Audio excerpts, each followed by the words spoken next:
नमस्कार दोस्तों, मैं विवेक अपने YouTube चैनल गुरुग्राम क्लासेज में आपका स्वागत करता हूं।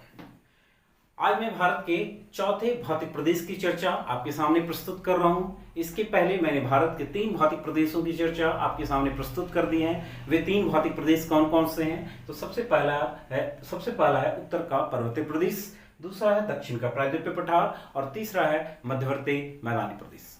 एक भौतिक प्रदेश तटवर्ती मैदान और द्वीप समूह जो भारत का एक महत्वपूर्ण भौतिक प्रदेश है, जिसकी चर्चा काफी आवश्यक होती है। तो आज की वीडियो में मैं इसी तटवर्ती मैदान के बारे में एक विस्तृत विवरण आपके सामने प्रस्तुत कर रहा हूं। हम लोग जानते हैं कि भारत की आकृति जो है, दक्षिणी भाग भारत का वह प्रायद्वीपीय है और यह प्रायद्वीपीय पठार अपने दोनों तरफ, पूर्व की ओर और पश्चिम की ओर, दोनों तरफ संकीर्ण तटीय मैदानों से घिरा हुआ है। इन तटीय मैदानों की चौड़ाई अलग अलग क्षेत्रों में अलग अलग है। तो विभिन्न चौड़ाई वाले, अलग अलग चौड़ाई वाले उत्तर से दक्षिण इन विस्तृत मैदानों को ही पूर्वी तटीय मैदान एवं पश्चिमी तटीय मैदान के नाम से जाना जाता है। इन तटीय मैदानों का निर्माण कैसे हुआ है? तो नदियों की निक्षेपण क्रिया और सागरीय तरंगों की अपर्दन और निक्षेपण क्रियाओं के कारण। किन किन कारणों से हुआ है? तो नदियों के द्वारा लाए गए मलबों के निक्षेपण की क्रिया और सागरीय तरंगों के अपर्दन और निक्षेपात्मक क्रियाओं के कारण हुआ है। इन तटीय मैदानों में निमज्जन मतलब सबमर्जेंस और निर्गमन मतलब इमर्जेंस के प्रमाण मिलते हैं। तो आइए देखते हैं ये इन तटीय मैदानों की स्थिति के आधार पर क्या पोजीशन है। तो स्थिति के आधार पर इन तटीय मैदानों को हम 2 भागों में बांटते हैं। पहला भाग है, इसे हम कहते हैं पश्चिमी तटीय मैदान, पश्चिमी तटीय मैदान।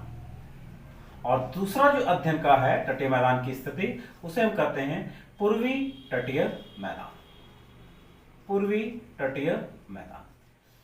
तो पश्चिमी और पूर्वी तटीय मैदान को जानने के पहले हम पहले समझ लेते हैं कि भारत की तटरेखा कितनी लंबी है। ऐसे पूर्व में मैंने भारत के एक परिचय में इसे बता दिया है कि भारत की जो तटरेखा है उसकी कुल लंबाई है 7516.6 किलोमीटर, जिसके अंतर्गत पूर्वी तटरेखा, पश्चिमी तटरेखा और अंडमान निकोबार और लक्षद्वीप द्वीप समूह मतलब जो भी द्वीप समूह हैं उनकी कुल लंबाई को शामिल किया जाता है।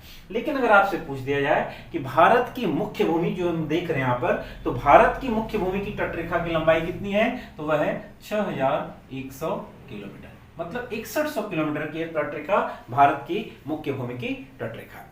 तो स्थिति के आधार पर हम देख रहे हैं कि भारत की तटरेखा को 2 भागों में बांटा गया, पश्चिमी तटीय मैदान और पूर्वी तटीय मैदान। यह हमारा जो भाग है, यह भाग जो बंगाल की खाड़ी की तटीय रेखा के किनारे है, इसे हम कहते हैं पूर्वी तटीय मैदान। और यह जो भाग है जो अरब सागर की तट की रेखा के समानांतर है, इसे हम कहते हैं पश्चिमी तटीय मैदान। क्लियर है? अब हम सबसे पहले आते हैं पश्चिमी तटीय मैदान। पश्चिमी तटीय मैदान की क्या स्थिति है? तो ध्यान दीजिएगा, पश्चिमी तटीय मैदान ये देखिएगा, गुजरात का पूरा एरिया, पूरा गुजरात का यह उत्तर का भाग है जिसे हम गुजरात की तटवर्ती मैदान की स्थिति कहते हैं। तो गुजरात से लेकर, इस एरिया से लेकर बिल्कुल कन्याकुमारी तक का भाग जो है, यह पश्चिमी तटीय रेखा के नाम से जाना जाता है। तो इतनी लंबाई वाली तटरेखा को हम मुख्य रूप से 4 भागों में बांटकर इसका अध्ययन कर सकते हैं। तो कौन कौन से 4 भाग हैं पश्चिमी तटीय रेखा के? तो ध्यान दीजिएगा, यह पूरा भाग, ये पूरा भाग जो गुजरात का एरिया है, यहां तक के भाग को कहते हैं गुजरात की तटरेखा। यह पूरा भाग है 1 नंबर, जिसे हम कहते हैं गुजरात की तटरेखा, गुजरात की तटरेखा। पूरा गुजरात का एरिया जो है इसके अंतर्गत आता है, गुजरात की तटरेखा को इसमें शामिल किया जाता है। इसे काठियावाड़ की तटरेखा के नाम से भी जाना जाता है, काठियावाड़ की तटरेखा के नाम से भी जाना जाता है, या इसका एक अन्य नाम है जिसे हम कच्छ तटरेखा के नाम से भी जानते हैं। कौन सा नाम है?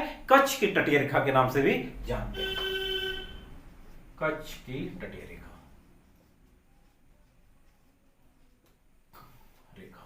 तो इसका जो विस्तार है पूरे गुजरात के अंतर्गत इसका विस्तार है, यह पूरा भाग 1 नंबर। इसके बाद यह भाग जो है, यहां पर एक एरिया है जिसका नाम है दमन, भारत का एक केंद्र शासित प्रदेश है जिसका नाम है दमन। तो दमन से लेकर गोवा तक का यह भाग, दमन से लेकर गोवा मतलब गोवा का एक भाग है जिसका नाम है बर्मा गोवा। तो मरमा गोवा तक का भाग जो है इसे नाम दिया गया है कोंकण तटरेखा। तो यह हो गया दूसरा कोंकण तटरेखा। कोंकण तटरेखा। यह कोंकण तटरेखा की स्थिति कहां है? दमन से लेकर गोवा के बीच में। दमन से लेकर गोवा के बीच में एक तटरेखा की स्थिति है। इसको हम लिख दे रहे हैं दमन से गोवा के बीच। गोवा के बीच। तो दमन से गोवा के बीच की तटरेखा का नाम क्या है? कोंकण तटरेखा। तीसरी महत्वपूर्ण तटरेखा है, यह मरमा गोवा से मंगलुरु तक की तटरेखा है। मंगलुरु यह भाग, यह तीसरा पॉइंट है, तीसरा पोजीशन है। यह 2 हो गया, यहां 2 लिख दे रहे हैं, यह 1 है। 1 2 3। तो तीसरी जो तटरेखा है यह मंगलुरु पॉइंट है, मतलब मरमा गोवा से मंगलुरु। यह तटरेखा का नाम है कन्नड़, अर्थात कर्नाटक राज्य की तटरेखा। कन्नड़ तटरेखा कहां से कहां तक है? यह है मरमा गोवा से मंगलुरु तक। मंगलुरु तक क्लियर है। और चौथी जो तटरेखा है यह पूरा मंगलुरु से कन्याकुमारी तक का, इसका नाम है मालाबार तटरेखा। मतलब केरल राज्य का पूरा कोस्टल एरिया मालाबार तटरेखा के नाम से जाना जाता है। तो यह है मालाबार तटरेखा। कहां से कहां तक है? मंगलुरु से कन्याकुमारी तक। मंगलुरु से कन्याकुमारी तक का भाग, कुमारी तक। ये पूरी तटरेखा जो है, अर्थात पश्चिमी तटरेखा को हम लोग कितने भागों में बांटकर अध्ययन किए? 4 भाग। पहला गुजरात की तटरेखा, इसे काठियावाड़ की तटरेखा के नाम से भी जाना जाता है। पूरा गुजरात का तटीय रेखा जो भारत की सबसे लंबी तटरेखा है, इसे हम गुजरात की तटरेखा या काठियावाड़ की तटरेखा के नाम से जानते हैं। उसके बाद दमन से मरमा गोवा के बीच में जो तटरेखा है इसे क्या नाम दिया गया है? कोंकण तटरेखा। इसी तटरेखा के समानांतर कोंकण रेलवे भी बनी है। तो कोंकण तटरेखा है, इसका विस्तार जो है वह दमन से लेकर गोवा तक, अर्थात महाराष्ट्र की पूरी तटरेखा जो है वह कोंकण तटरेखा का एग्जाम्पल है। इसके बाद तीसरा महत्वपूर्ण तटरेखा जिसका नाम है कन्नड़ तटरेखा, जो मरमा गोवा से मंगलुरु के बीच में है। हम स्पष्ट यहां आपको दिखा चुके हैं मैप में। यह तीसरा पोजीशन है मंगलुरु का, जिसका नाम है कन्नड़ तटरेखा। और चौथा है मालाबार की तटरेखा, मंगलुरु से पूरा कन्याकुमारी तक का क्षेत्र जो है, कन्याकुमारी मत बोलिए, केरल तक का क्षेत्र है। यहां पर केरल लिख दीजिए सर, केरल। मंगलुरु से केरल तक की तटरेखा जो है यह है मालाबार तटरेखा। तो इन 4 तटरेखा के आधार पर हम पश्चिमी तटरेखा का अवलोकन करते हैं। अब हम जानते हैं कि भारत का यह तटीय मैदान है, यह पश्चिम का जो भाग है वह देखने में कहां लग रहा है? सबसे अधिक चौड़ा कहां पर है? तो ऑटोमेटिक नजर आ रहा है गुजरात में। तो गुजरात की जो तटीय रेखा है वह पश्चिम में सबसे चौड़ी तटरेखा है। और इसी तटरेखा पर भारत का एक महत्वपूर्ण बंदरगाह कांधला का विकास किया गया है। किसका विकास किया गया है? तो कांधला का। देखिए यहां पर बंदरगाह है कांधला बंदरगाह। यह भारत का एक महत्वपूर्ण बड़ा बंदरगाह है, जिसे ज्वारीय बंदरगाह के नाम से भी जाना जाता है। इसी तटरेखा पर भारत के कई छोटे छोटे बंदरगाहों का विकास किया गया है। इनमें से एक महत्वपूर्ण और छोटा बंदरगाह है जिसका नाम है अलंग। यह है अलंग। क्यों महत्वपूर्ण है? यूपीएससी में इससे क्वेश्चन आया है। क्वेश्चन क्या आया है कि आप बताइए कि विश्व का सबसे बड़ा जहाज तोड़क बंदरगाह कहां स्थित है? तो यह है अलंग, गुजरात का।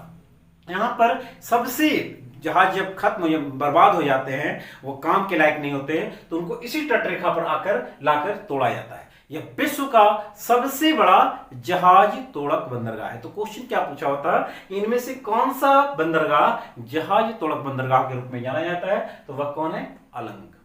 तो यह भी गुजरात की तटरेखा का एक महत्वपूर्ण भाग है। ठीक है, अब हम आते हैं कि अगर आपसे क्वेश्चन पूछा जाए कि पश्चिमी तट पर कौन सी तटरेखा सबसे अधिक संकरी तटरेखा है, तो यह है तीसरा नंबर। कर्नाटक राज्य की तटरेखा जो है वह सबसे अधिक संकरी है।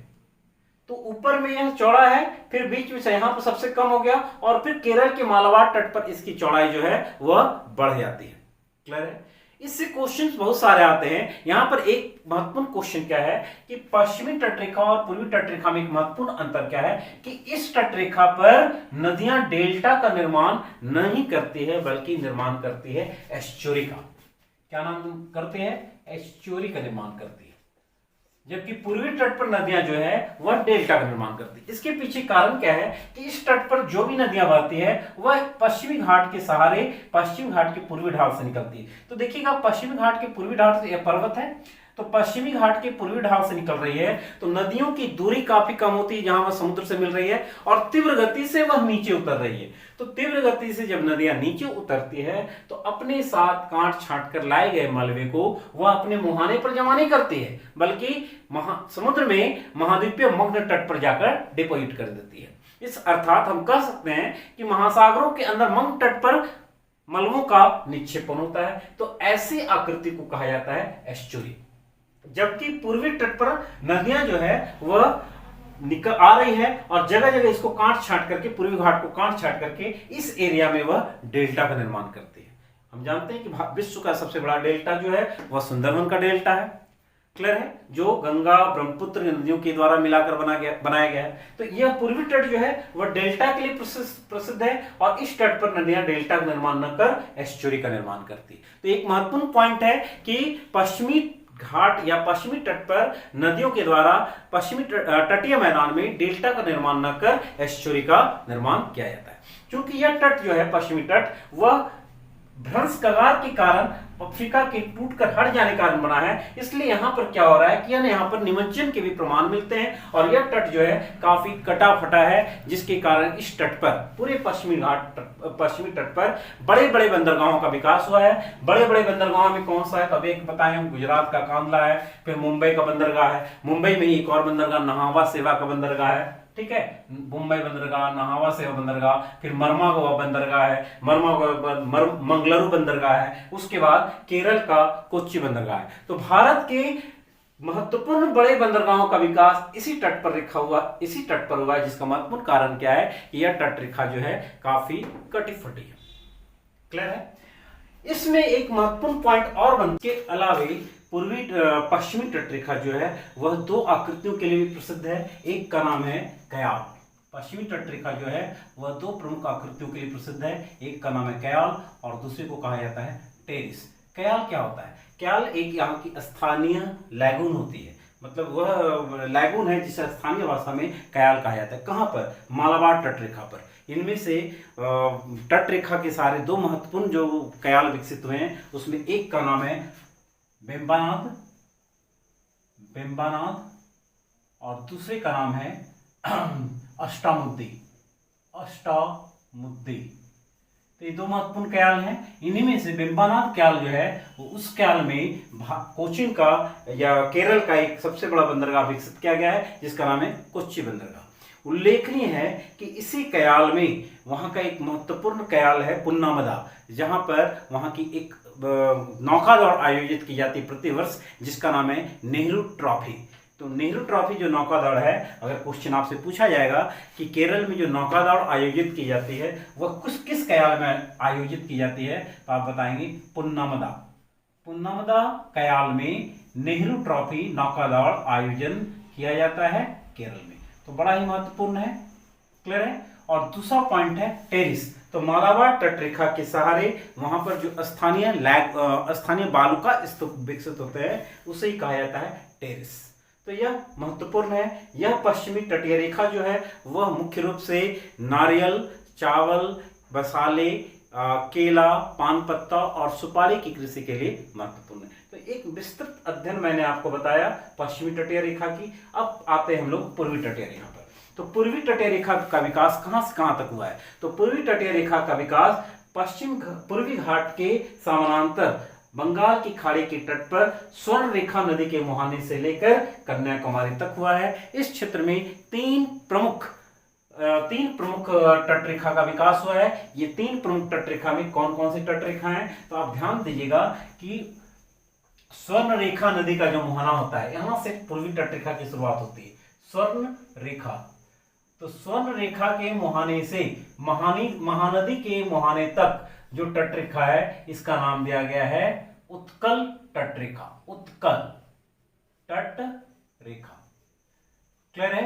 उसके बाद महानदी से कृष्णा के बीच का जो तटरेखा है इसका नाम है उत्तरी सरकार तटरेखा, उत्तरी सरकार तटरेखा। और कृष्णा से कन्याकुमारी के बीच का जो भाग है तटीय रेखा है इसका नाम है कोरोमंडल तटरेखा, कोरोमंडल तटरेखा। उल्लेखनीय है कि कोरोमंडल तटरेखा जो है वह उत्तर पूर्वी मानसून और दक्षिण पश्चिमी मानसून दोनों से वर्षा प्राप्त करने वाली तटरेखा है। और इसी तटरेखा पर जाड़े की क्वेश्चन हमेशा आता है कि भारत के किस तट पर जाड़े की ऋतु में बारिश होती है, तब आप बताएंगे कि यह कोरोमंडल तटरेखा है जहां पर जाड़े की ऋतु में बारिश होती है।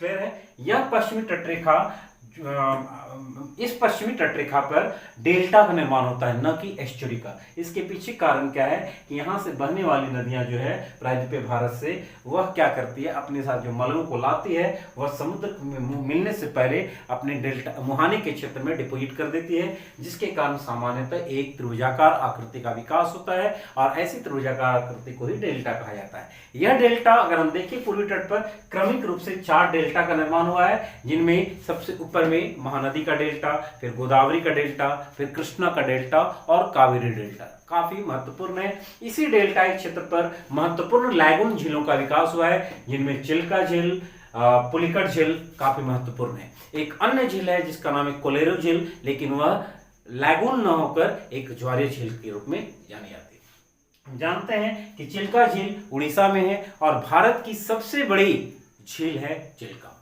जो बंगाल की खाड़ी के तट पर उड़ीसा के तटीय क्षेत्र में स्थित है। क्लियर? इसके अलावा एक महत्वपूर्ण झील है जो तमिलनाडु और आंध्र प्रदेश की सीमा पर है, जिसका नाम है इस एरिया में, जिसका नाम है पुलिकट। क्या नाम है? पुलिकट झील। यह एक लैगून झील है और इसी झील के मध्य में एक द्वीप का निर्माण हुआ है जिसका नाम है श्रीहरिकोटा, जो भारत का एक महत्वपूर्ण रॉकेट प्रक्षेपण केंद्र भी है। श्रीहरिकोटा वर्तमान में इसका नाम चेंज कर क्या रख दिया गया है, तो भारत के राष्ट्रपति अब्दुल कलाम के नाम पर कलाम द्वीप रखा गया है। तो महत्वपूर्ण है, यह तटरेखा चावल के उत्पादन के लिए महत्वपूर्ण है। तो इस क्रम में मैंने आपको एक डिटेल स्टडी बताया भारत की तटीय रेखा का। अगला जो टॉपिक रहेगा भारत के भौतिक प्रदेश में, इसी का आधा भाग जो छूटा हुआ है वह है द्वीप समूह, जो मैं अगले वीडियो में आपके लिए प्रस्तुत करूंगा। धन्यवाद।